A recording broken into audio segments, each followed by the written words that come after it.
સુરતમાં ખાનગી બેંકના કોન્ટ્રાક્ટ કર્મચારીઓ પગાર વધારાની માંગ સાથે હડતાળ પર। ખાનગી બેંકોના કોન્ટ્રાક્ટ કર્મચારીઓ પગાર વધારાની માંગ સાથે આજે હડતાળ પર ઉતર્યા હતા।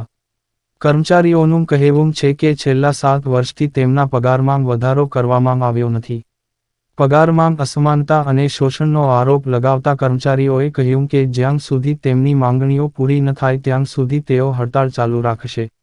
સુરતમાં એક્સિસ બેંકના કોન્ટ્રાક્ટ કર્મચારી પાંડુરંગ મોરેએ જણાવ્યું કે આ હડતાળ સમગ્ર દેશમાં ચાલી રહી છે। તેમણે કહ્યું, છેલ્લા 7 વર્ષથી અમારા પગારમાં વધારો કરવામાં આવ્યો નથી। ઉચ્ચ હોદ્દા પર કામ કરતા કર્મચારીઓનો પગાર સમયની સાથે વધે છે, પરંતુ અમને અમારા અધિકારો મળતા નથી।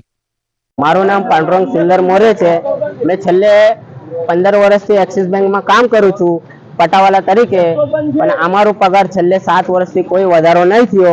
સરકાર ઉપરથી બેંકને ડે ઇન્ક્રીઝનું બધું જ સર્ક્યુલર આપેલું છે, પણ અમારે ત્યાં કોઈ પગારમાં વધારો નહીં થયો અને અમે આ ઓલ ઇન્ડિયામાં હડતાલ ચાલે છે। સુરત, બરોડા, અમદાવાદ, ઓલ ગુજરાત, મધ્યપ્રદેશ, ગોવા બધી જગ્યાએ હડતાલ ચાલે છે। અમારો પગાર વધાવો ત્યાર લગીને અમે હડતાલ આવી રીતે ચાલુ રાખશું। કેટલા સમયથી તમારો પગાર નહીં? અમારો પગાર છેલ્લે 7 વર્ષથી વધ્યો નથી। પગાર 1 રૂપિયાનો બી વધારો નહીં થયો। અમે જૂના એમ્પ્લોય છે બધા। અમે 12-13 વર્ષ કામ કરીને શું મતલબ છે? અમે બેંકને આટલો સમય આપે છે, પણ તમે કોઈ અમારા ઉપર ધ્યાન આપો।